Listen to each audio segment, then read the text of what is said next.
Company का राज है, British east India company. Company के अपने कानून है, अपनी सरकार है और कंपनी की अपनी फौज। दुनिया की 20% आबादी की किस्मत कंपनी की मुट्ठी में है।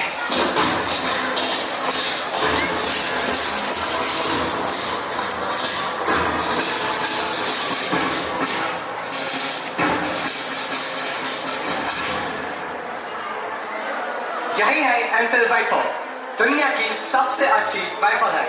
तुम्हारी राइफल से 5 गुना ज्यादा शक्तिशाली है।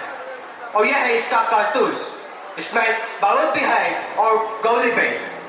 इस कारतूस को दांत से काटो, बारूद अंदर डालो और जोर से गोली को अंदर डालो, फिर निशाना लगाओ और फायर करो।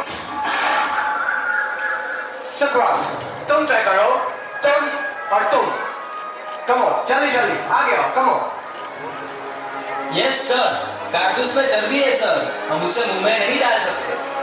लेकिन आप डाल गए। आपने मुझसे झूठ बोला, मैंने आप पर विश्वास किया और आपने मुझे धोखा दिया। मैं अपनी आंखों से देखकर आ रहा हूँ, वो फैक्ट्री, वो कारतूस, वो गाय और सुअर की चर्बी। अब मैं जहाज से बाहर हूँ। आपको पता है इसका मतलब क्या है? ना मुझे कोई छुएगा, ना मुझसे बात करेगा, ना मेरे साथ खाएगा। यहाँ तक कि मेरे मरने के बाद मेरी चिता को कोई आग भी नहीं देगा। अछूत हूँ मैं, अछूत। और मेरी बात सुनो मंगो, मुझे मालूम नहीं था। साहेब, आज तक आपने हमारी वफादारी देखी, अब हमारा गुरूर देखिए। अब देखिए साहेब, ये कारतूस ऐसा फटेगा कि कंपनी सरकार की धज्जियां उड़ जाएगी। अपनी पिस्तौल वापस लीजिए कप्तान साहेब, आज से हमारी दोस्ती खत्म।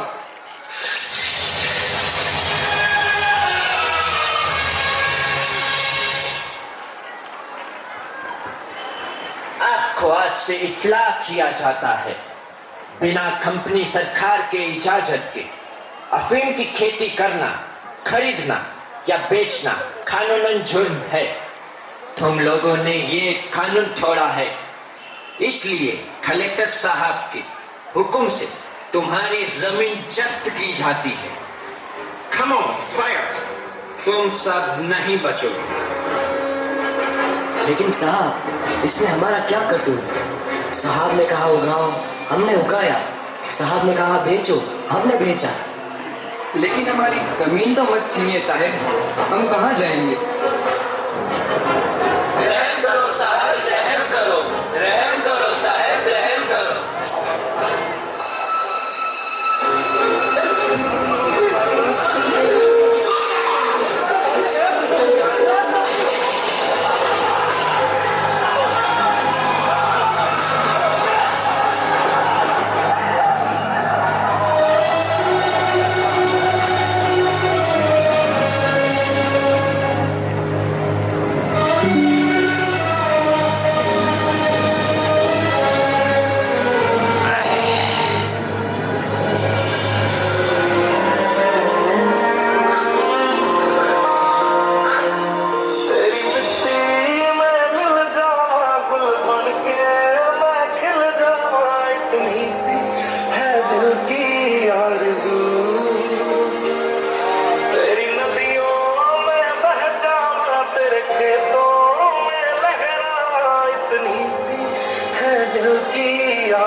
खुशामदीन, खुशामदीन।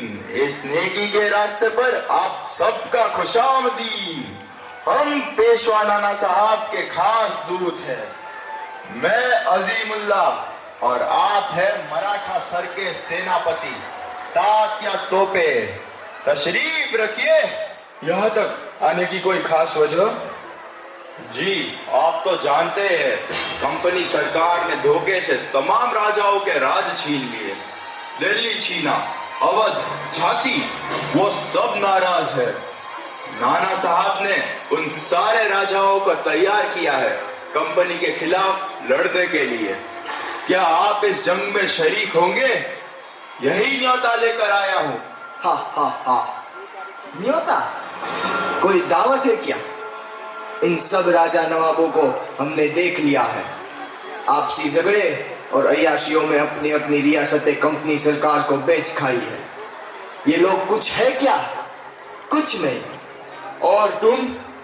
हम हिंदुस्तान है। कंपनी सरकार हमारे बल पर राज करती है और इस वक्त हमारी फौज ही उसका मुकाबला कर सकती है, उसे हरा सकती है।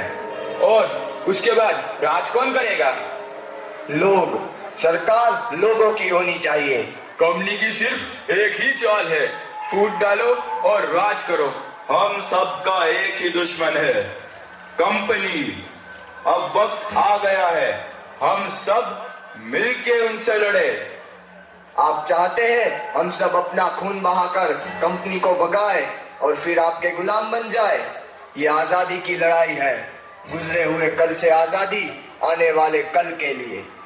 वक्त का तकाजा है कि हम सब भेदभाव भूल जाए और एक हो जाए। हम सब राजाओं के साथ जुड़ने के लिए तैयार है, पर हमारी इस सेना को एक मिसाल की जरूरत है। और वो निशान दिल्ली का लाल किला हो सकता है। हमारी मंजिल एक हो सकती है, 3 लाख हिंदुस्तानी सिपाही और सिर्फ 40,000 अंग्रेज। अगर हम एक ही दिन एक ही वक्त इन सब जगहों पर हमला बोल दे तो कंपनी को कहीं सर छुपाने के लिए जगह नहीं मिलेगी। एक ही दिन में हर अंग्रेज निहत्था और कंपनी राज खत्म।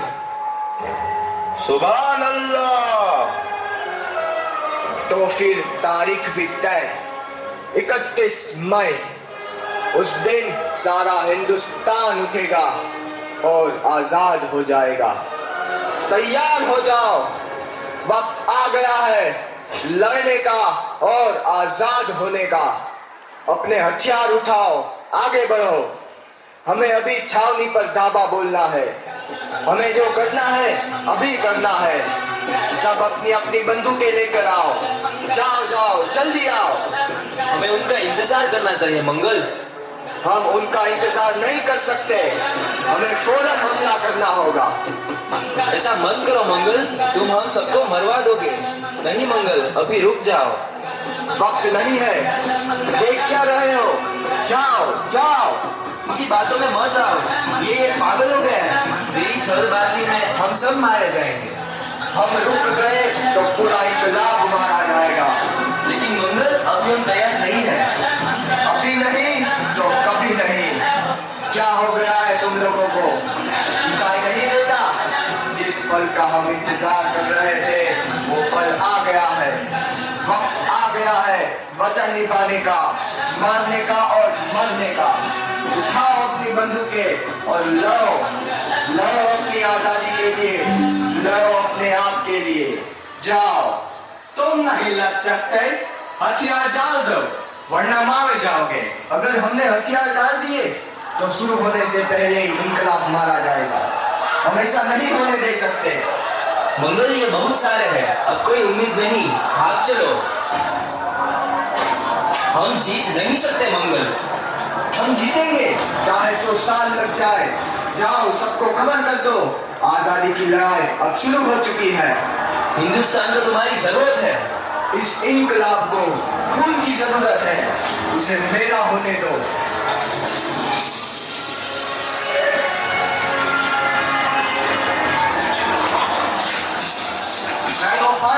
सिपाही छात्री को वेस्टर्न मुकाम बनारकोट के तहत समय ईस्ट इंडिया कंपनी की फौज में बगावत और सरकार के खिलाफ चले कई जोन में कैदी करार दिया गया है। फैसला के मुताबिक तुम्हें सजा मौत दी गई है।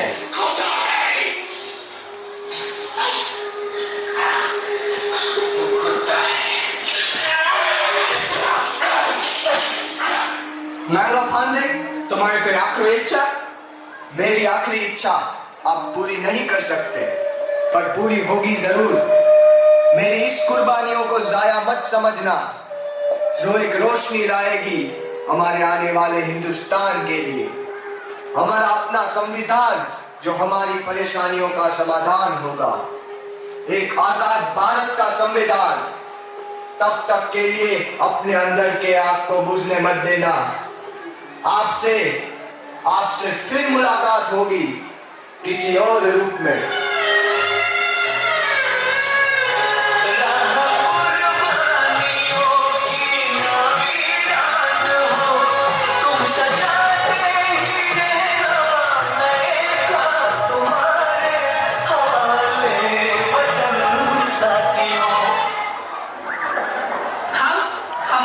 कभी नहीं भूले हैं। सरहद पर हमारे सैनिकों ने आज भी आपके जुनून को जिंदा रखा है। दुश्मन हमारे हिंदुस्तान पर बुरी नजर नहीं डाल सकता। भारत देश विकास की राह पर आगे ही बढ़ते जा रहा है। हिंदुस्तान में नया सूरज चमका है। आपकी कुर्बानी पर भारत देश सत सत नमन करता है।